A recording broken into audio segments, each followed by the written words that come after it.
मङ्गलश्लोकः वागीशाद्या सुमनसः सर्वार्थानामुपक्रमे यं नत्वा कृतकृत्या स्युः तं नमामि गजाननं गुरुर्ब्रह्मा गुरुर्विष्णुः गुरुर्देवो महेश्वरः गुरुः साक्षात् परं ब्रह्म तस्मै श्रीगुरवे नमः।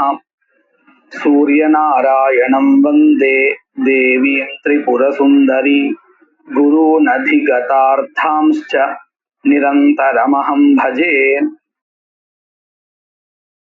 நாம இப்போ கர்மபேதா அப்படிங்கிற விஷயத்தை பார்த்துட்டு இருக்கோம். அதுல கர்மபேதத்தை சொல்லக்கூடியதான 6 பிரமாணங்கள், அந்த 6 பிரமாணங்கள்ல சப்தாந்தர, அபியாச, சங்கியா, சம்ஞா இந்த 4 பிரமாணங்களை பார்த்திருக்கோம். மேற்கொண்டு இருக்கக்கூடியதான 2 பிரமாணங்கள் குண பிரகரணம், பிரகரணாந்தரம் அப்படிங்கிறதான 2 பிரமாணங்களை பார்க்க போறோம். அதுல குணாத் கர்மபேதா அப்படிங்கிறது இப்ப பார்க்க போறோம். நம்ம ஏற்கனவே படிச்சிருக்கோம். குணஹா அப்படிங்கிற சப்தத்துக்கு திரவியம், தேவதா அப்படிங்கிற அர்த்தத்தை நம்ம பார்த்திருக்கோம். அதே அர்த்தம் தான் இங்கேயும். குணாத் கர்மபேதாங்கிற இடத்துல குணசப்தத்துக்கும் அதே அர்த்தம் எப்படின்னு பார்க்கலாம். ததா தப்தே பயசி தத்யானயதி சா வைஸ்வதேவ்யாமிக்ஷா. இதுவரையில் ஒரு விஷயம். வாஜிவ்யோ வாஜினம் அப்படிங்கிற ஒரு விஷயம் 2 வாக்கியமா இங்க இருக்கு. இதுல முதல்ல தப்தே பயசி தத்யானயதி சா வைஸ்வதேவ்யாமிக்ஷா அப்படிங்கிற வரையில என்ன சொல்ல வந்தா அப்படின்னு கேட்டா, பயசுல பால்ல, அதுவும் சூடாக இருக்கக்கூடியதான பால்ல ததிய சேர்க்கணும். இப்படி சேர்க்கிறதுனால என்ன உண்டாகும்? அந்த பால் திரிஞ்சு போய் அதிலிருந்து ஆமிக்ஷா அப்படிங்கிறதான ஒரு திரவியம் உண்டாகிறது. அதாவது பால் திரிஞ்சு போச்சுன்னா அதுல இருந்து 2 விதமான திரவியம் உண்டாகும். ஒண்ணு கட்டியா பன்னீர்னு சொல்றோம் இல்லையா, அந்த திரவியம். இன்னொன்னு அந்த கட்டியான பகுதி போக மீதி நீர்க்க இருக்கக்கூடியதான ஒரு பகுதி, அதற்கு வாஜீனம்னு பேரு. இதுல நமக்கு என்ன தெரிகிறது அப்படின்னு கேட்டா, வைஸ்வதேவ்யாமிக்ஷா அப்படிங்கிற பதத்தினால இந்த ஆமிக்ஷா அப்படிங்கிறது விஸ்வே தேவ தேவதாவுக்கு சம்பந்தப்பட்ட திரவியம்னு தெரிகிறது. அதுக்கப்புறம் வாஜிபியா வாஜினம் அப்படிங்கிற இடத்துல வாஜினம்ங்கிற இந்த திரவியமானது வாஜி தேவதைக்கு உரியதுன்னு தெரிகிறது. இப்போ இங்குதான் விசாரா. நான் இப்போ முதல்லயே சொல்லிட்டேன், இந்த வாஜினம்ங்கிற திரவியமானது நீருக்கு இருக்கக்கூடிய திரவியம் வாஜி தேவதைகளுக்கு உரியதானது அப்படின்னு முதலே சொல்லிட்டேன். ஆனா இங்க என்ன விசாரா அப்படின்னு கேட்டா, இந்த யாகத்துல, அதாவது வைஸ்வதேவகா விஸ்வேதேவ தேவதாவை கொண்ட யாகா இருக்க, இந்த யாகத்துல ஆமிக்ஷாவும் திரவியம், அத போல வாஜினம்ங்கிற திரவியமும் இதுல தான் அப்படின்னு பூர்வபக்ஷா. 2 திரவியம் இந்த கர்மாவில சொல்ல போறோம் அப்படின்னு பூர்வபக்ஷி. இப்படி சொல்றதுக்கு முடியாது அப்படின்னு சித்தாந்தத்தை சொல்லி கடைசியில இந்த வாஜிபியோ வாஜினம் அப்படிங்கிற வாக்கியத்தினால வேற கர்மாவானது விதிக்கப்படுறது அப்படின்னு ஒத்துக்க போறோம். இதுதான் சித்தாந்தா. இப்ப நாம இங்க விசாரத்தை பார்க்கலாம். வாஜிபியோ வாஜினம் இத்தியத்ர வைஸ்வதேவி இதி வாக்கியே விஸ்வே தேவ தேவதா ஆமிக்ஷா திரவிய சம்பந்த அனுமிதா யாகா விதீயதே சா வைஸ்வதேவ்யாமிக்ஷா அப்படிங்கிற இடத்துல யஜேதா அப்படிங்கிறதான வாக்கியம்லாம் இல்லை. யாகத்தை விதிக்கக்கூடியதான வாக்கியம் பதம் நேரடியா அங்க இல்லை. இருந்தாலும் இது கர்மோத்பத்தி வாக்கியம்னு ஒத்துக்கிறோம். எப்படி? நம்ம ஏற்கனவே படிச்சபடி எந்த இடத்துல திரவிய தேவதா சம்பந்தமானது ஸ்ருயமானமா இருக்கோ அந்த இடத்துல யாகத்தை விதிக்கிறதுக்குண்டான அல்லது ஹோமத்தை சொல்லக்கூடியதான நேரடியான பதம் இல்லைன்னாலும் கூட இந்த திரவிய தேவதா சம்பந்தமானது யாகா அப்படிங்கிற கிரியை இல்லாமல் வேற எந்த வகையிலையும் ஏற்படாது. அதனால எந்த வாக்கியத்துல திரவிய தேவதா சம்பந்தமானது தெரிகிறதோ அங்கே யாகா இருக்கிறதாக நாம கல்பிக்கிறோம். யாகத்தை சொல்லக்கூடிய பதத்தை கல்பிக்கிறோம் அப்படிங்கறது நம்ம பார்த்திருக்கோம் இல்லையா? அதே ஒரு யுக்தியை வச்சிருந்து இங்கேயும் வைஸ்வதேவ் யாமிக்ஷாங்கிற இடத்துல விஸ்வேதேவ தேவதா தெரிகிறது, ஆமிக்ஷா திரவியம் தெரிகிறது. இந்த இரண்டுகளுக்கும் இடையே இருக்கக்கூடியதான சம்பந்தாவை சொல்றதுக்கு நமக்கு யாகங்கிற ஒரு கிரியா வேண்டி இருக்கு. அதனால என்ன பண்றோம் அப்படின்னு கேட்டா இந்த இடத்துல யாகத்தை கல்பிக்கிறோம் அப்படிங்கறத இங்க சொல்லிட்டு இருக்கா. வைஸ்வதேவி இதி வாக்கியே விஸ்வே தேவ தேவதா ஆமிக்ஷா திரவிய சம்பந்த அனுமிதா யாகா விஜீயதே. சரி, அடுத்த ஒரு வாக்கியம் இருக்கு. வாஜிபியோ வாஜினம் இத்யத்ராபி வாஜி தெய்வத்திய வாஜின திரவியகம் கர்மாந்தரம் விதீயதே அப்படிங்கறது எடுத்த உடனே சித்தாந்தத்தை சொல்லி கொடுத்துட்டா. நமக்கு குழப்பமே வரக்கூடாதுன்னு எடுத்த உடனே சித்தாந்தத்தை சொல்லி கொடுத்துட்டா. என்னன்னு வாஜிபியோ வாஜினம்ங்கிற வாக்கியத்திலையும் இதேதான். தேவதா வாஜி தேவதா அங்கே தெரியறது, வாஜினம்ங்கிற திரவியம் தெரியறது. அதனால இந்த வாக்கியத்திலையும் ஒரு யாகத்தை நாம கல்பிக்கிறோம் அப்படின்னு சித்தாந்தத்தை சொல்லி கொடுத்துட்டான். அப்ப இங்க இருந்த பூர்வபக்ஷம் என்னது அப்படின்னு ஒரு கேள்வி வரும் இல்லையா? அந்த பூர்வபக்ஷத்தை தான் பின்னாடி சொல்லி கொடுக்கிறா. நது பூர்வ விஹிதே வைஸ்வதேவ யாகே வாஜின திரவிய ரூபா குணஹா விதீயதே. ஏன் பூர்வ யாகஸ்ய ஆமிக்ஷா குணாவருத்தத்வேன தத்ர வாஜினஸ்ய நிவேஷ அயோகாத். பூர்வபக்ஷி என்ன நினைச்சிருந்தார்? நம்ம ஏற்கனவே சித்தாந்தம் படிச்சுட்டோம்.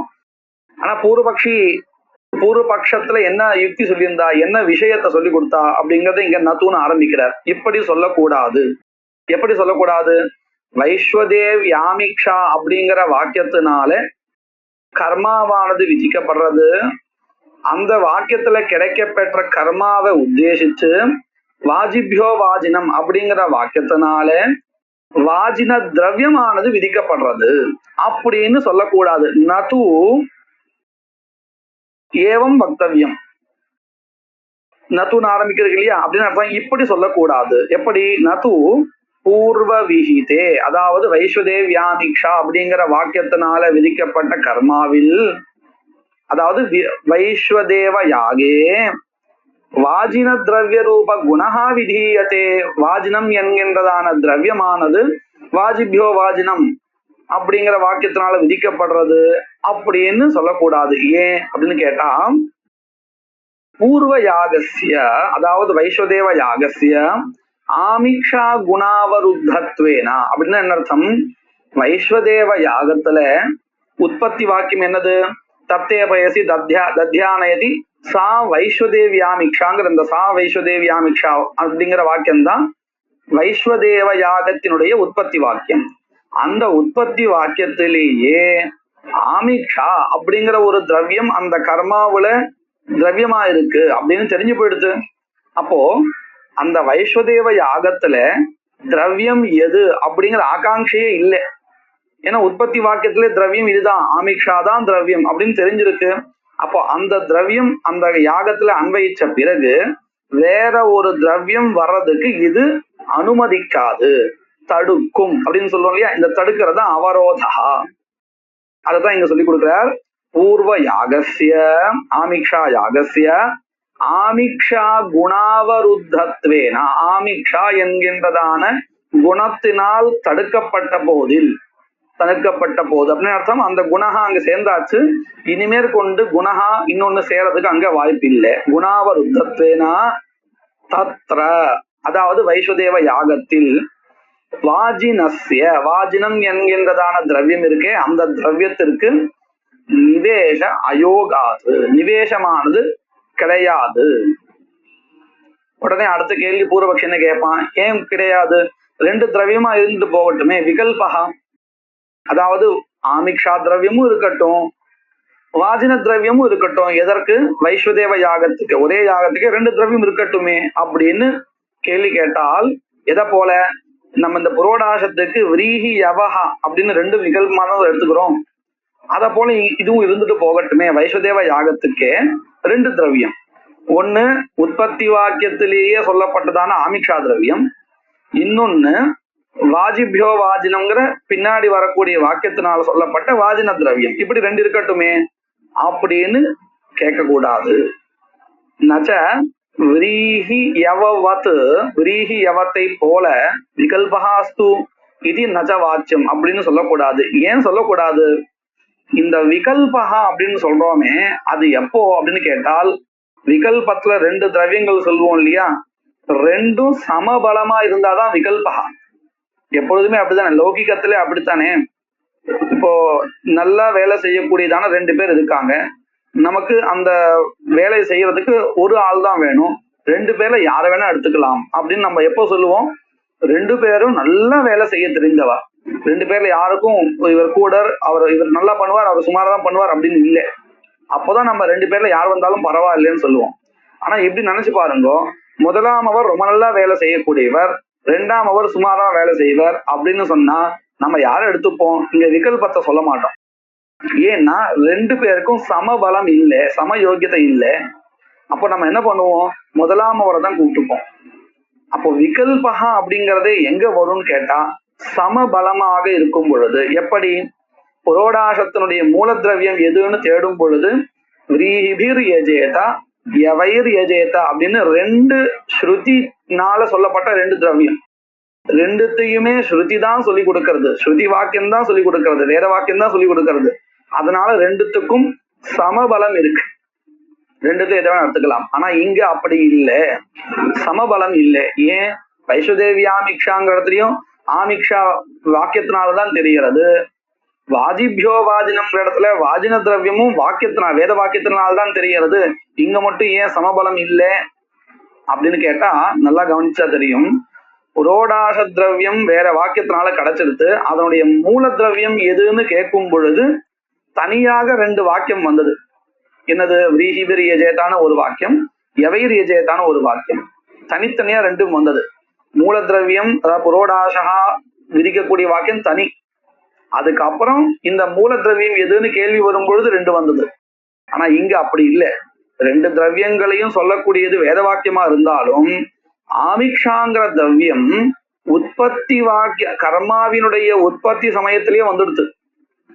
நல்லா கவனிச்சா தெரியும், ஆமிக்ஷா திரவியத்தை சொல்லக்கூடியதும் வேத வாக்கியம்தான். வாஜிபியோ வாஜினம்ங்கிற வாக்கியத்தினால வாஜினம் சொல்லப்படுறதுங்கிறதுனால அதுவும் வேதத்தினால்தான் கிடைச்சது. ஆனா கிடைச்ச சமயம் ரெண்டும் வெவ்வேறு. ஆமிக்ஷாங்கிற திரவியம் கிடைச்சது எப்போன்னு கேட்டா கர்மா உற்பத்தி ஆகும் பொழுதே கிடைச்சிடுது. ஆனா வாஜின திரவியம் அப்படி இல்லை, பின்னால் தான் கிடைச்சது. இதனால என்ன ஆறுது? கர்மாவுடைய உற்பத்தி ஆகும் பொழுது இந்த கர்மாவில திரவியம் எதுன்னு நமக்கு ஆகாங்ஷா வரும், கேள்வி வரும். அப்போ முதல்ல எது உபஸ்திதமா இருக்கும், எது அங்க நமக்கு நம்முடைய புத்திக்கு எட்டக்கூடிய விஷயமா எது இருக்குன்னு கேட்டால் ஆமிக்ஷா தான். அப்போ ஆமிக்ஷா இந்த கர்மாவில திரவியம்னு சேர்ந்துடும். அதன் பிறகுதான் வேற ஒரு வாக்கியத்தினால நமக்கு கிடைக்கிறது வாஜினம். அந்த வாக்கியத்தினால கிடைக்கிற சமயத்துல கர்மாவுல எது திரவியம்ங்கிற ஆகாங்ஷியே நமக்கு வராது. ஏன்னா அந்த ஆகாங்ஷா பூர்த்தி ஆயிடுச்சு. ஆமிக்ஷா சேர்ந்ததுக்கு அப்புறம் நமக்கு ஒருத்தர் வேலை செய்யறதுக்கு வேணும். என் எதிரிலேயே ஒருத்தர் இருக்கார், ஒரு கூப்பிடுற தூரத்துல இன்னொருத்தர் இருக்கார். இப்போ எனக்கு உடனே வேணுங்கிற பொழுது நான் எதிரில இருக்கவரை நான் கூப்பிட்டுப்பேன்.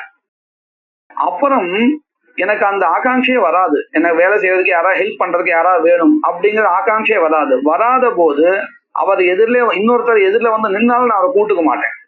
ஏன்னா எனக்கு வேண்டியது ஹெல்ப் எந்த சமயத்தில் தேவைப்பட்டதோ அப்போ பக்கத்திலேயே ஒருத்தர் இருந்தார், அவரை வச்சுட்டு என்னுடைய ஆகாங்ஷா பூர்த்தி ஆயிடுச்சு. அப்போ இதுல இருந்து என்ன தெரிகிறது? வாஜின திரவியம் ஆகட்டும் அதே மாதிரி ஆமிக்ஷா திரவியம் ஆகட்டும் ரெண்டுமே ஸ்ருதி வாக்கியத்தினால்தான் கிடைச்சது. ஆனாலும் கிடைச்ச நேரத்துல வித்தியாசம் உண்டு.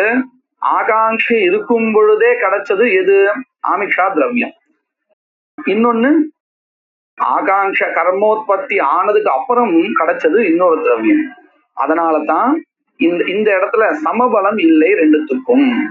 அதை எப்படி சொல்லுவா அப்படின்னு கேட்டா, உற்பத்தி சிஷ்டம் உற்பன்ன சிஷ்டம். சிஷ்டம் அப்படின்னா உபதிஷ்டம், சொல்லப்பட்டுள்ளது, வேத வாக்கியத்தினால் சொல்லப்பட்டுள்ளது. எப்பொழுது? உற்பத்தி சிஷ்டம். உற்பத்தி வாக்கியத்திலேயே சொல்லப்பட்ட திரவியம் எது? ஆமிக்ஷா திரவியம். உற்பன்ன சிஷ்டம் கர்மாவினுடைய உற்பத்தி ஆனதுக்கு பிறகு சிஷ்டம் உபதிஷ்டம் விஹிதம் விதிக்கப்பட்டுள்ளது எது? வாஜின திரவியம். இப்ப பாருங்க, ஒன்னு உற்பத்தி சிஷ்டம், ஒன்னு உற்பன்ன சிஷ்டம். ரெண்டுத்துல எது பிரபலம்?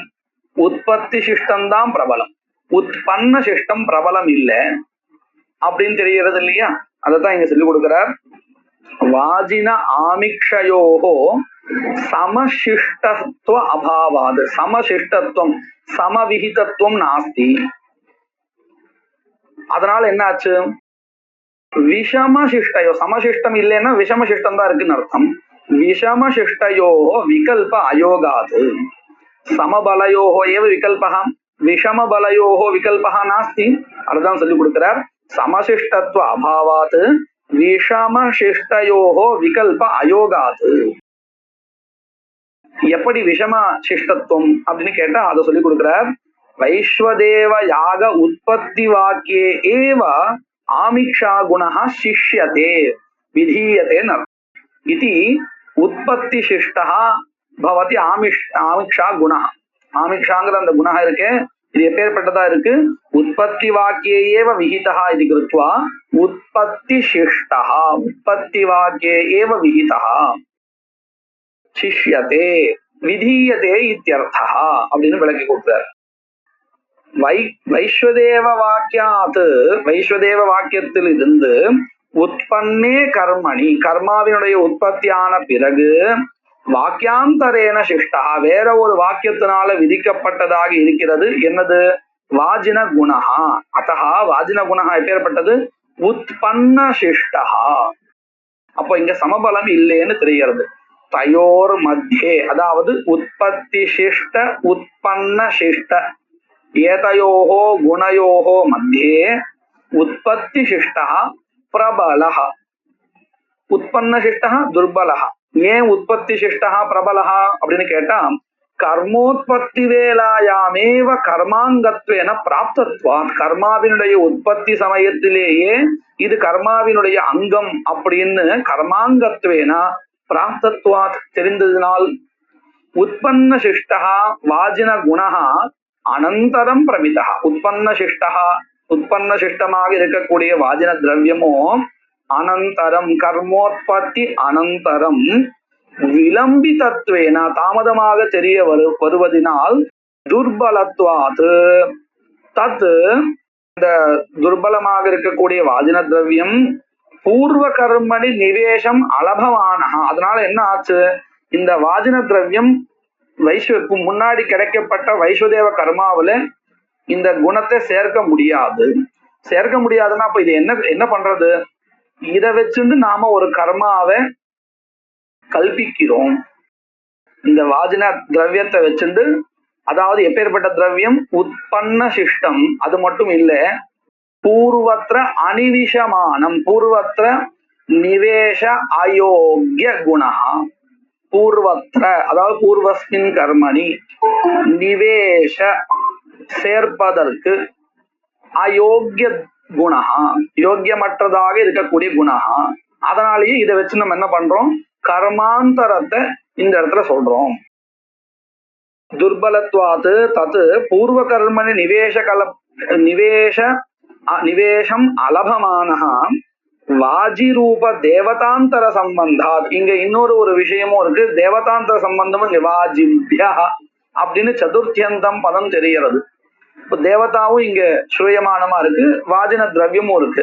திரவிய தேவதா சம்பந்தம் இருக்கிறதுனால என்ன பண்ணலாம் அப்படின்னு கேட்டால், வாஜி ரூப தேவதாந்தர சம்பந்தாத் ஸ்வவாக்கிய கர்மாந்தர விதாயகத்துவம் ஆனயதீதி குணாபேதா. அதனால என்ன அடுத்து? இந்த வாக்கியத்தை வச்சுட்டு ஒரு புது கர்மாவை இங்க விதிக்கப்படுறது அப்படின்னு சொல்றதுனால பூர்வத்திர அனிவிஷமானாத்து குணாத் கர்மபேதா. குணாத் கர்மபேதா அப்படின்னு சொன்னாலும் எப்பேற்பட்ட குணாத் கர்மபேதான்னு சொல்லணும்? பூர்வத்திர அனிவிஷமான பூர்வத்திர நிவேஷ அயோக்கிய குணாத் கர்மபேதா அப்படிங்கிறதா தெரியுது. இப்போ நாம முதல்ல படிச்ச விஷயத்த சொல்றார். தத்ர கனீபூதம் பயஹா ஆமிக்ஷா. ஆமிக்ஷா திரவியம்னா என்னது அப்படின்னு கேட்டால், இப்படி கொதிக்கின்ற பால்ல தயிர் சேர்த்த பிறகு அது திரிஞ்சால் கனீபூதமாக கெட்டியாக எந்த பதார்த்தம் வருமோ அது ஆமிக்ஷா. சிஷ்டம் ஜலம், மிச்சம் இருக்கக்கூடிய அந்த நீர்க்க இருக்கக்கூடியதான அந்த அம்சம் வாஜினம் அப்படின்னு தெரிகிறது. இதன் பிறகு கடைசி பிரமாணம், அதாவது கர்மாந்த பிரகரணாந்தராத் கர்ம பேதா. பிரகரணாந்தரம்னா என்னது அப்படின்னு கேட்டா, வேற ஒரு பிரகரணத்துல புதுசா படிக்கப்பட்டிருந்தால் அங்கே கர்மபேதா கிடைக்கிறது. அதாவது முன்னால் சொல்லப்பட்ட கர்மாவினுடைய உபஸ்தாபகம் எதுவும் இல்லை, இந்த இடத்துல புதுசா ஒரு பேர் தெரிகிறது அப்படின்னா இங்க அது கர்மாந்தரம்னு சொல்லணும். எப்படின்னு பார்க்கலாம். ததா குண்டபாயினாம் அயனே ஸ்ரூயதே உபசத்பிச்சரித்வா மாசம் அக்னிஹோத்திரம் ஜுஹோதி அப்படின்னு ஒரு வாக்கியம். அதாவது இந்த சத்ர யாகத்துல மாசம் அக்னிஹோத்திரம் ஜுஹோதி அப்படின்னு ஒரு வாக்கியம் இருக்கு.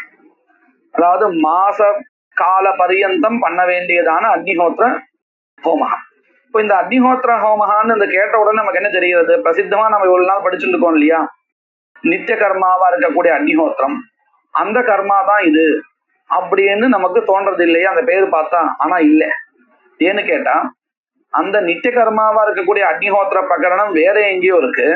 இது இந்த மாசம் அக்னிஹோத்திரம் ஜுஹோதிங்கிற வாக்கியத்தினால சொல்லப்பட்ட அக்னிஹோத்திர ஹோமமும் வேற பிரகரணத்துல இருக்கு, வேற கர்மாவினுடைய பிரகரணத்துல இருக்கு.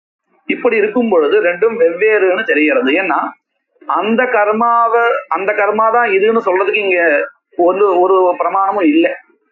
பிரசித்தமான அக்னிஹோத்திர கர்மா தான் இது அப்படின்னு சொல்றதுக்கு இங்க அதை நினைவு கூறுவதற்குண்டான பிரமாணம் எதுவும் இல்லை. அதைத்தான் சொல்ல போறார். அത്ര பூர்வம் கர்ம கிஞ்சிதபி சந்நிஹிதம் ந பவதி அபூர்வ கர்ம சந்நிதான ரூபாத் பிரகரணாந்தராத் பிரசித்த அக்னிஹோத்திர தர்மகம் தன் நாமகம் கர்மாந்தரம் விதீயத்தை. எடுத்த உடனே சித்தாந்தத்தை சொல்லி கொடுத்துட்டார். என்ன சித்தாந்தம்? அத்திர, அதாவது இந்த குண்டபாயினாமயனேன்னு புதுசா சத்ர யாகத்தை சொன்னார் இல்லையா, இங்க படிக்கப்பட்டிருக்கக்கூடியதான அக்னிஹோத்திரம், இது இந்த கர்மாவானது கிஞ்சிதப்பி சந்நிகிதம் பூர்வம் கர்மா, அதாவது முன்னாடி பிரசித்தமா ஒரு அக்னிஹோத்திரம் இருக்கேன், அதை நினைவுபடுத்துவதற்கு உண்டான எந்த விதமான அடையாளங்களும் கிஞ்சிதப்பி கர்ம சந்நிகிதம் ந பவதி, இதற்கு அருகில் பிரசித்தமான அக்னிஹோத்திரத்தை நினைவுபடுத்துவதற்கு உண்டான எந்த ஒரு அடையாளமும் இல்லை. ந பவதி. அது மட்டும் இல்ல, இது படிக்கப்பட்டிருக்கக்கூடியதான பிரகரணமே ஒரு புது பிரகரணம், பிரசித்த அக்னிஹோத்திர பிரகரணம் இல்ல, புதுசு, வேற எங்கேயோ படிக்கப்பட்டிருக்கு. அதுதான் சொல்றார் அபூர்வ கர்ம சந்நிதான ரூப. அபூர்வம்னா என்னது? திருஷ்டபூர்வம் இல்லை, இது புதுசுன்னு அர்த்தம். அபூர்வ கர்ம சந்நிதான ரூபாது பிரகரணாந்தராது, வேற ஒரு பிரகரணாந்தரம்னா என்னது? வேற ஒரு பிரகரணம். இப்படி வேற ஒரு பிரகரணம் இருப்பதுனால பிரசித்த அக்னிஹோத்திர தர்மகம், பிரசித்த அக்னிஹோத்திரத்துல இருக்கக்கூடிய அங்கங்களை கொண்டது, ஆனா வேற கர்மா. பிரசித்த அக்னிஹோத்திர தர்மகம் தன் நாமகம், அதே மாதிரி பேரை கொண்டது, கர்மாந்தரம் விதியத்தை, வேற ஒரு கர்மாவானது இங்கே விதிக்கப்படுகிறது. அப்ப பூர்வபக்ஷி என்ன கேள்வி கேட்டிருப்பான்னு நமக்கு இல்லைன்னு தெரிகிறது. பிரசித்த அக்னிஹோத்திரம் தான் இது, பேரு பார்த்தா தெரிகிறது அப்படின்னு கேட்டிருப்பான் இல்லையா. அப்படி சொல்லக்கூடாதுன்னு சொல்றார். எப்படி? நது அக்னிஹோத்திர சப்தேனா பிரசித்த அக்னிஹோத்திரம் அனுத்திய குணவிதி. பூர்வபக்ஷி இப்படி கேட்டிருக்கான்னு வச்சுப்போம். எப்படி கேட்டிருக்கான்?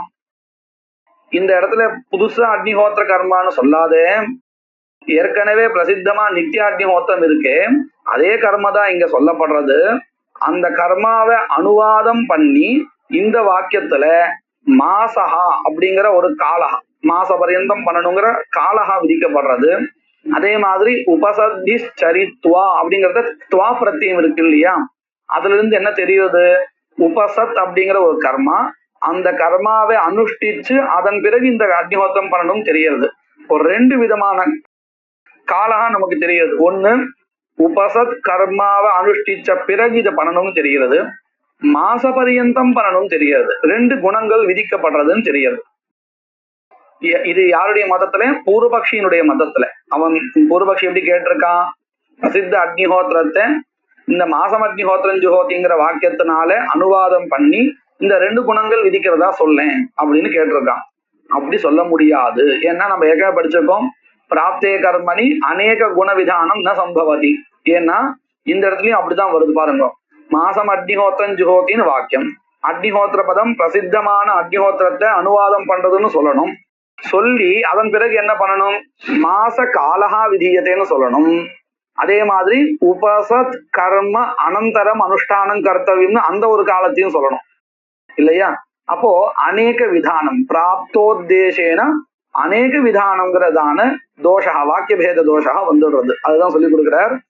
நது இப்படி சொல்லக்கூடாது. எப்படி, அக்னிஹோத்திர சப்தேனா இங்க இந்த மாசம் அக்னிஹோத்திரம் ஜுஹோதிங்கிற வாக்கியத்துல இருக்கக்கூடியதான அக்னிஹோத்திர சப்தத்தினாலே பிரசித்த அக்னிஹோத்திரம் அனுத்திய பிரசித்தமான அக்னிஹோத்திரத்தை அனுவாதம் செய்து குணஹா விதீயத்தே குணவிதி இப்படின்னு சொல்லக்கூடாது. ஏன், பிராப்தே கர்மணி கர்மாவானது வேற ஒரு பிரமாணத்தினால கிடைக்கையில் ஆனந்தர்ய அதாவது உபசத்ய சரித்வா அப்படின்னு சொன்னதுனால உபசத் அனந்தரம்னு தெரிகிறது. இந்த ஆனந்தரியம் மாசஹா இப்படி ஆனந்தர்ய மாசரூப அநேக குணவிதௌ வாக்கிய பேதாபத்தே அநேக குண விதான பிரயுக்த வாக்கிய பேதாபத்தே இது பிரகரணாந்தராத் அத்த கர்மபேதா பிரகரணாந்தரம் அப்படிங்கிற இந்த பிரமாணத்தினால இங்க கர்மபேதா ஒத்துக்கொள்ளப்படுகிறது. பிரசித்த அக்னிஹோத்திரம் சொல்றது என்னது அப்படின்னு கேட்டால், நித்தியமாக பண்ணக்கூடிய அக்னிஹோத்திரம் இருக்கு இல்லையா, அதுதான் பிரசித்த அக்னிஹோத்திரம்னு சொல்றோம். அதை சொல்லி கொடுக்கிறார். பிரசித்த அக்னிஹோத்திரம் நையமிக அக்னிஹோத்திரம் நித்யாக்னிஹோத்திரம்னு அர்த்தம். நித்யாக்னிஹோத்திரம் இது யாவத் அவரே அதுக்கு பதிலும் சொல்லி கொடுத்துட்டார். நையமிகாக்னிஹோத்திரம்னா என்னது, நித்யாக்னிஹோத்திரம். ததேவ சப்தாம் இதுவரையில் நமக்கு பிரகரணாந்தராது கர்மபேதான்னு ஆயிடுது. இப்போ 6 பிரமாணங்களால கர்மபேதா நிரூபிக்கப்பட்டுள்ளது. இது எங்க சொல்லப்பட்டிருக்குன்னு கேட்டால், மீமாம்சா சாஸ்திரத்துல 2வது அத்தியாயத்துல முழுக்க இதுதான் விசாரிச்சிருக்கான். அத இந்த முடிவுரைய சொல்றார். ததேவம் சப்தாந்தர அபியாச சங்க்யா சம்ஞா குண நாமதேய பிரகரணாந்தரைஹி கர்மபேதா தரிசிதா. இப்படியாக சப்தாந்தர அபியாச சங்க்யா சம்ஞா குண பிரகரணாந்தரம் என்கின்றதான 6 பிரமாணங்களினாலே கர்மபேதமானது நிரூபிக்கப்பட்டுள்ளது. இதன் பிறகு கிரத்வர்த்த புருஷார்த்த விசாரா அப்படிங்கிறது ஆரம்பிக்க போறார். இது 4வது அத்தியாயத்துல இருக்கக்கூடியதான விஷயம். முதல் அத்தியாயத்திலே மீமாம்சா சாஸ்திரத்துல தர்மத்துல எது பிரமாணம் அப்படின்னு விசாரம் பண்ணினா அதை இவர் சங்கேபமா சொல்லி கொடுத்துட்டார். அதாவது சோதனா, அதுக்கப்புறம் ஸ்மிருதிஹி, அதுக்கப்புறம் சிஷ்டாச்சாரா, மந்திரங்கள் அர்த்தவாதங்கள் இவைகளுக்கெல்லாம் எப்படி பிரமாணம், இதெல்லாத்தையும் எப்படி பிராமணியம் கிடைக்கிறது எல்லாமே முதல் அத்தியாயத்துல நிரூபிக்கப்பட்ட விஷயங்கள். அதை எல்லாத்தையும் சங்கேபமா சொல்லி கொடுத்துட்டார். இப்போ சப்தாந்தர அபியாச முதலிய பிரமாணங்களினால கர்ம பேதா எப்படி கிடைச்சதுங்கிறதையும் சொல்லி கொடுத்துட்டார். 3வது அத்தியாயத்துல மீமாம்சா சாஸ்திரத்துல அங்காங்கி பாவகா நிரூபிக்கப்பட்டுள்ளது. அதை பத்தின விசாரத்தையும் சங்கேபமாக ஆரம்பத்திலேயே ஸ்ருத்யர்த்த வாக்கிய பிரகரண சமாக்கியா இப்படின்னு நம்ம ஸ்தான சமாக்கியாங்கிற இந்த 6 பிரமாணங்களினால அங்காங்கி பாவமானது சொல்லி கொடுக்கப்படுகிறதுன்னு முதல்ல சொல்லி கொடுத்தாரு இல்லையா, அதுதான் 3வது அத்தியாயத்துல இருக்கக்கூடியதான விசாரம். இப்போ 4வது அத்தியாயத்துல இருக்கக்கூடியதான விசாரத்தை சொல்லி கொடுக்க போறார்.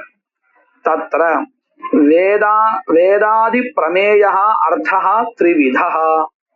வேதாதி அப்படின்னு சொன்னா என்ன அர்த்தம், வேதா ஸ்ருதி ஸ்மிருதி சிஷ்டாச்சாரா இவைகளால தெரிந்து கொள்ள வேண்டியதான தர்மஹா இருக்கே கர்மாக்கள், இவைகள் எப்படி இருக்கு, 3 விதங்களாக இருக்கு. எப்படி, கிரத்வர்த்தா புருஷார்த்தா உபயார்த்தேதி. கிரத்வர்த்தமாக சில கர்மாக்கள், புருஷார்த்தமாக சில கர்மாக்கள், 2 விதமாக இருக்கக்கூடிய சில கர்மாக்கள், இப்படி 3 விதமா பிரிக்கப்பட்டுள்ளது. அதுல முதல்ல கிருத்வர்த்தான்னா என்னது அப்படின்னு கேட்கிறார். தத்ர பிரயாஜாதிகம் கேவலம் கிருத்வர்த்தா. கிருத்வர்த்தா அப்படின்னு சொன்னா அந்த கிருத்வர்த்தமாக இருக்கக்கூடிய கர்மாவை நாம அனுஷ்டானம் பண்ணினால் நமக்கு தனிப்பட்ட எந்த ஒரு பிரயோஜனம் கிடைக்காது. இந்த பிரயாஜம் பண்றதுனால பிரதான கர்மாவுக்கு உபகாரம் கிடைக்கும். அந்த உபகாரத்தை வச்சுண்டு பிரதானத்திலிருந்து வரக்கூடியதான அபூர்வம் இருக்கே அது நமக்கு வேண்டியதான பலத்தை கொடுக்கும். இப்போ இந்த பிரயாஜத்திலிருந்து உண்டான அபூர்வம் இருக்கே, இந்த அபூர்வம் நமக்கு நேரடியா உபயோகப்படல, கிரதுவுக்கு பிரதான கர்மாவுக்கு தான் அது உபயோகமாச்சு. அதனாலதான் கிரத்வர்த்தா அப்படின்னு சொல்லிட்டு இருக்கோம். பலம் தத் கரணஞ்ச புருஷார்த்தா. இப்ப இதுல இருந்தே நமக்கு தெரிஞ்சிடும் பிரயாஜங்கள் உபகாரம் பண்றது எதற்குன்னு கேட்டால் தர்ஷபூர்ணமாச பிரதான யாகங்களுக்கு. அந்த பிரதான கர்மா என்ன பண்றது? பலத்தை உண்டு பண்றது. அப்ப நல்லா பாருங்க, பிரயாஜாதிகள் கிரதுவுக்கு உபகாரம் பண்றதுங்கிறதுனால அது கிரத்வர்த்தா. இந்த பிரதான கர்மாக்கள் இருக்கே அவைகள் கிரத்வர்த்தாவா புருஷார்த்தாவா அப்படின்னு கேட்டா புருஷார்த்தா. ஏன்னா அது என்ன பண்றது? நமக்கு தான் அந்த பலனை கொண்டு கொடுக்கிறது இல்லையா? அப்போ அது என்னது? புருஷார்த்தா. அதுதான் சொல்லி கொடுக்கிறார். பலம் ஸ்வர்காதி பலமாகட்டும், தத் கரணம் அந்த ஸ்வர்க்கம் முதலிய பலத்துக்கு சாதனமாக இருக்கக்கூடியதான பிரதான கர்மா எது இருக்கோ அது. இந்த இரண்டும் புருஷார்த்தா. யதா ஜோதிஷ்டோமாதிஹி ஸ்வர்காதிஷ்ச. ஸ்வர்க்கம் முதலியதான பலன்கள் ஆகட்டும் அதுவும் புருஷார்த்தம் தான். என்னவா? அதனால நமக்கு தானே பிரயோஜனம் இருக்கு. அதே மாதிரி ஜோதிஷ்டோமாதி, ஜோதிஷ்டோமஹா அக்னிஹோத்திரம், அதே மாதிரி தர்ஷ பூர்ணமாசகா, இந்த மாதிரியான பிரதான கர்மாக்கள். ஏன்னா இவைகள் என்ன பண்றது? நமக்கு தான் அந்த பலனை கொண்டு கொடுக்கிறது. அதனால இந்த பிரதான கர்மாக்கள் புருஷார்த்தா. அதற்கு அங்கமா இருக்கக்கூடியதான பிரயாஜாதிகள் கிரத்வர்த்தா. தத்யாதி தூ உபய ரூபம். ததி முதலிய திரவியங்கள் இரண்டுமாக இருக்கின்றன. அதாவது புருஷார்த்தமாவும் இருக்கு, கிரத்வர்த்தமாவும் இருக்கு.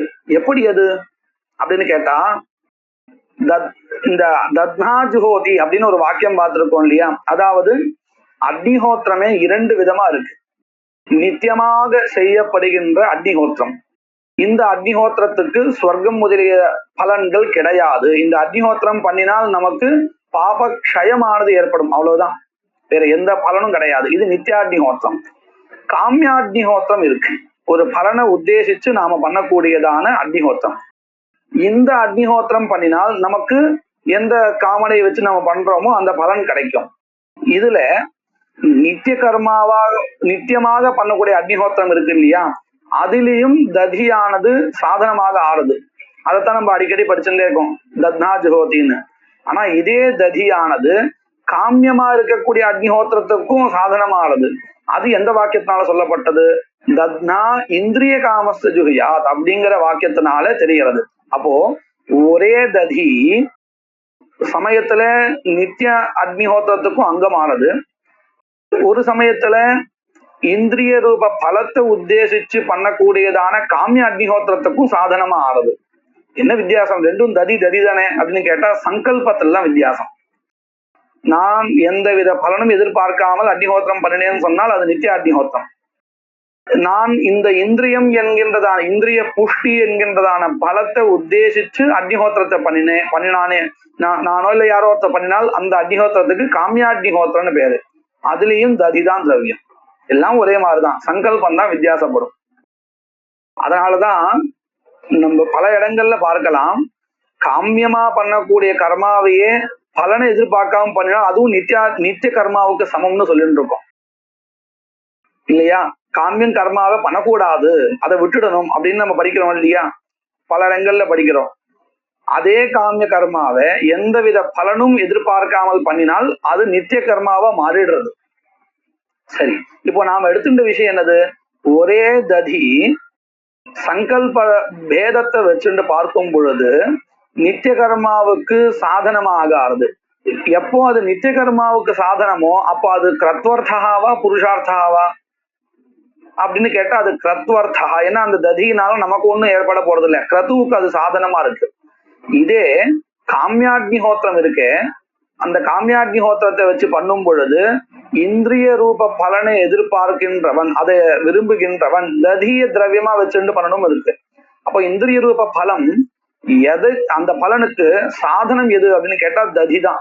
அக்னிஹோத்திர கர்மா கூட இல்லை, ததி தான் அங்க சாதனம். ஏன்னா தத்னா இந்திரிய காமஸ்ய ஜுஹுயாத் அப்படின்னு வாக்கியமானது இந்திரிய ரூப பலத்தை உத்தேசிச்சு ததி என்கின்றதான திரவியத்தை தான் விதிச்சிருக்கு. அப்போ இந்த ததி எப்படி இருக்குன்னு கேட்டால் நித்யாக்னிஹோத்திரத்துல சாதனமா இருக்கும் பொழுது கிரத்வர்த்தமாக இருக்கு, கிரதுவிற்காக இருக்கு. இதே ததி தத்னா இந்திரிய காமஸ்ய ஜுஹியாத் அப்படிங்கிற வாக்கியத்தை வச்சு அனுஷ்டானம் பண்ணும் பொழுது இந்திரிய புஷ்டி என்கின்றதான பலனுக்கு சாதனமா இருக்கு, அதாவது புருஷார்த்தமாக இருக்கு. அப்போ இந்த ததி எப்படி இருக்கு, கிரத்வர்த்தமாகவும் இருக்கு, புருஷார்த்தமாகவும் இருக்கு. அதைத்தான் இங்க சொல்றார். தத்யாதி தூ உபய ரூபம். எப்படி தத்னா ஜுஹுயாத் இதி பல அசயுக்தேன வாக்கேன, பலத்தை சொல்லாத நித்திய கர்மாவுக்கு சாதனமாக விதிக்கின்றதான தத்னா ஜுஹோதி என்கின்ற வாக்கியத்தை வச்சுண்டு அனுஷ்டானம் பண்ணுகையில் கிரத்வர்த்தத்வாத் தத்னா இந்திரிய காமஸ்ய ஜுஹியாத் இத்யனேன பலாய விதானாத், இந்த வாக்கியத்தினால பலத்தை உத்தேசிச்சு ததியானது விதிக்கப்படுகிறது என்பதினால் புருஷார்த்தத்வாத் ததுக்தம். இந்த விஷயம் எங்க சொல்லப்பட்டிருக்கு அப்படின்னு கேட்டா ஏகஸ்யது உபயரூபத்வே சம்யோக பிருதக்துவம் அப்படிங்கிற சூத்திரத்துல, அதாவது 4வது அத்தியாயம் 3வது பாதத்துல இந்த விஷயத்தை விசாரம் பண்ணிருக்க. இந்த சூத்திரம் தான் அந்த அதிகரணத்துல இருக்கக்கூடியது. இன்னும் சொல்ல போனா பல சாஸ்திரங்கள்ல இந்த நியாயத்தை சம்யோக பிருதக்துவ நியாயா அப்படிங்கிற இந்த நியாயத்தை பல சாஸ்திரத்துல எடுத்துட்டு உபயோகப்படுத்திருக்கான். அதுக்கு என்ன அர்த்தம் சம்யோக பிருதக்துவ நியாயா அப்படின்னா, சம்யோகா அதாவது வாக்கியம், பிருதக்துவம் அப்படின்னு சொன்னா பேதா, ஒரே ததியே நித்திய கர்மாவுக்கும் அங்கமாக சொல்றதுக்கு ஒரு வாக்கியம் இருக்கு தத்னா ஜோதின்னு. இதுதான் சம்யோக பேதா, அதாவது வாக்கிய பேதா. வாக்கிய பேதான்னு இங்க தோஷா சொல்றோம், அது இல்ல, வெவ்வேறு வாக்கியமானது இருக்கு. எதற்கு வெவ்வேறு வாக்கியம் இருக்கு, ஒரே ததிய அக்னிஹோத்திரத்துக்கு சாதனமாக சொல்றதுக்கு ஒரு வாக்கியம் தத்னா ஜோதின்னு, இதே ததிய இந்திரிய புஷ்டி என்கின்றதான பலத்துக்கு சாதனமாக சொல்றதுக்கு இன்னொரு ஒரு வாக்கியம். என்ன வாக்கியம், தத்னா இந்திரிய காமஸ்ய ஜுஹியாத் அப்படின்னு. இப்படி 2 வாக்கியங்கள் இருப்பதனால ஒரே ததியானது கிரத்வர்த்தமாகவும் ஆகிறது, புருஷார்த்தமாகவும் ஆகிறது. அப்படிங்கிறத சொல்லி கொடுக்கிற இந்த நியாயத்துக்கு தான் சம்யோக பிருதக்துவ நியாயா. அத கிரந்தக்காரர் சொல்லி கொடுக்கிறார். சம்யோகா என்றால் வாக்கியம், தஸ்ய பிருதக்துவம் பேதா அப்படின்னா என்ன அர்த்தம், ஏகஸ்ய தத்னஹ உபயார்த்தத்வே கிரத்வர்த்தத்வே புருஷார்த்தத்வே நியாமகம் பிரமாணம் இத்யர்த்தः. கிரத்வர்த்தே பிரயாஜாதோ கிரதுஹு பிரயோஜகः. இப்ப பாருங்க, இந்த பிரயாஜத்தை நாம் அனுஷ்டானம் பண்றோமே, இந்த அனுஷ்டானம் பண்றதுக்கு எது காரணம் அப்படின்னு கேட்டா அக்னிஹோத்திரம் கர்மா, அந்த தரிசபூர்ண மாசம் கர்மா. தரிசபூர்ண மாச கர்மா தான் இந்த பிரயாஜத்துல நம்மளை ஈடுபடும்படி செய்யறது இல்லையா. தரிசபூர்ண மாச கர்மாவை பண்ணாதவன் யாராவது பிரயாஜத்தை பண்ணுவானோ, பண்ணவே மாட்டான். பிரதானமே பண்ணலன்னா அதற்கு அங்கமா இருக்கக்கூடிய பிரயாஜத்தை பண்ணி என்ன பண்ண போறோம் இல்லையா. அப்போ பிரயாஜத்தை நாம அனுஷ்டானம் பண்றதுக்கு எது காரணம் கேட்டா பிரதான கர்மா. அப்போ இதுல இருந்து என்ன தெரிகிறது, இந்த பிரயாஜத்தை அனுஷ்டானம் பண்றதுக்கு தரிச பூர்ணமாச கர்மா தான் காரணம் இல்லையா. அப்படி எது காரணமா இருக்கோ அதுக்கு பிரயோஜகம் அப்படின்னு பேரு. லௌகிகமா நம்ம பார்த்தோம்னா ஒரு சிஷ்யன் ஒரு மாணவன் வேலை செய்யறான், இதை பண்ணுன்னு வாத்தியார் சொல்றார் அல்லது படின்னு சொல்றார். அந்த மாணவன் படிக்கிறான். இப்போ அவன் படிக்கிறான்னா அதுக்கு காரணம் யாரு, ஆசிரியர். அவருடைய அந்த அவர் வாக்கியத்துக்கு கட்டுப்பட்டு பயந்தோ அந்த பையன் படிக்கிறான். இப்போ பிரயோஜகா யாருன்னு கேட்டா ஆசிரியர், பிரயோஜ்யா யாருன்னு கேட்டா மாணவன். அத போல இங்க பிரயாஜகா அனுஷ்டிக்கப்படுறதுன்னா அதுக்கு காரணம் எதுன்னு கேட்டா தரிச பூர்ணமாச யாகா இல்லையா, கிரதுகு. அப்போ அந்த கிரதுகு தான் இங்க பிரயோஜகா. அனுஷ்டிக்கப்படுவது எது? பிரயாஜகா. இது பிரயோஜ்யா. இப்படி அனுஷ்டிக்க வைக்கிறது கிரதுவா இருந்தால் அது கிரத்வர்த்தான்னு ஆயிடும். ஆனா இதே தரிச பூர்ண மாசத்தை நாம ஏன் அனுஷ்டிக்கிறோம் அப்படின்னு கேட்டா ஸ்வர்காங்கிற பலத்துக்காக. அப்ப அந்த பலம் தான் தரிச பூர்ண மாச கர்மாவை அனுஷ்டிக்க வைக்கிறது. அப்போ இந்த இடத்துல தரிச பூர்ண மாசா பிரயோஜகான்னு ஆயிடுறது. அதை அனுஷ்டிக்கிறதுக்கு எது காரணமா இருந்ததோ அதுதான் பிரயோஜகா, அதாவது ஸ்வர்கா. அப்போ ஸ்வர்கா புருஷார்த்தா அதுதான் பிரயோஜகாவா இருக்கு. அது பிரயோஜகாவா இருந்தால் அந்த இடத்துல கிரத்வர்த்தா வராது, புருஷார்த்தா தான் வரும். புருஷார்த்தமான ஒன்று பிரயோஜகமாக இருந்தால் அத பிரயோஜகமா வச்சுன்னு நாம எதை அனுஷ்டிக்கிறோமோ, எது பிரயோஜ்யமா இருக்கோ, அதாவது ஸ்வர்கா பிரயோஜகான்னு சொன்ன தரிச பூர்ணமாசா பிரயோஜ்யா. அப்ப இந்த பிரயோஜகா எப்பேற்பட்டதுன்னு கேட்டால் புருஷார்த்தாவா இருக்கு. இதே தரிச பூர்ணமாசா பிரயோஜகா பிரயாஜகா பிரயோஜ்யகாவா இருந்தால் இந்த இடத்துல பிரயோஜகா எது? கிரது தானே, புருஷார்த்தா இல்ல. புருஷைஹி அர்த்தியா புருஷார்த்தா ஸ்வர்காதிகி. ஸ்வர்காதிகள் தானே மனிதர்களால விரும்பப்படுகிறது. தரிச பூர்ண மாசத்தை யாராவது விரும்புவாளா? யாரும் விரும்ப மாட்டா. அது சிரமம் பண்றதுக்கு ரொம்ப கஷ்டமான ஒரு விஷயம். அப்போ அது என்னவா இருக்கு? புருஷார்த்தமா இல்லாத இருக்கு, அதாவது கிரத்துவா இருக்கு. அது பிரயோஜகமா இருந்து பிரயாஜாதிகள் பிரயோஜ்யமா இருந்தால் அப்போ பிரயாஜாதிகள் என்னது? கிரத்வர்த்தா. அதுதான் சொல்லி கொடுக்கிறார். கிரத்வர்த்தே பிரயாஜாது கிரதுஹு பிரயோஜகா. புருஷார்த்தே பலம் பிரயோஜகம். பிரயோஜகத்துவம், பிரயோஜகத்துவம்னா என்னது? பிரயோஜகத்துவம் நாம அனுஷ்டாபகத்துவம், அனுஷ்டானத்தை பண்ண வைப்பது என்று அர்த்தம். இதுதான் இதுதான் என்னது? பிரயோஜகத்துவம். பிரயோஜகத்துவம்னா என்னது? பிரயோஜகான்னா என்னது? அனுஷ்டானம் பண்ணும்படி செய்வது. அப்ப நம்ம கிரத்வர்த்தா புருஷார்த்தா எதை வச்சுன்னு சொல்றோம் அப்படின்னு நல்லா புரிஞ்சிருக்கும். மேற்கொண்டு இருக்கக்கூடியது நாம அடுத்த கிளாஸ்ல பார்க்கலாம். மங்கள ஸ்லோகா. வாகீஷா அத்யா சுமனசஹ சர்வார்த்தானாமுபக்ரமே யம் நத்வா கிருத கிருத்யா ஸ்யுஹு தம் நமாமி கஜானனம். குருர் பிரம்மா குருர் விஷ்ணு குருர்தேவோ மகேஸ்வரः குருः சாக்ஷாத் பரம் பிரம்ம தஸ்மை ஸ்ரீ குரவே நமः. சூரியநாராயணம் வந்தே தேவீம் திரிபுரசுந்தரி குருநதிகதார்த்தாம்ஸ்ச நிரந்தரமஹம் பஜே.